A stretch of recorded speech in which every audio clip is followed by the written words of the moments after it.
دوسرا یہ کہ زیادہ اطاعت کے لائق، جیسا کہ سردیوں کے دنوں میں موسم سرما میں جب کبھی ہم کو رات کے وقت غسل لائق ہو جاتا ہے تو شریعت حکم دیتی ہے کہ آپ کو اٹھ کر غسل کرنا چاہیے اور فجر کی نماز کی تیاری کرنی چاہیے.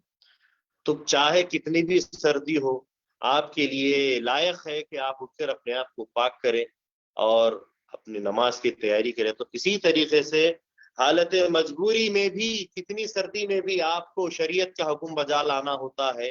ایسے ہی جب نبی کوئی حکم دیتے ہیں تو کتنی ہی مجبوری ہو یا آپ کو کام کرنا ممکن نہ ہو، لیکن حکم نبی ہے تو آپ کو اس صورت میں بھی کام کرنا پڑتا ہے.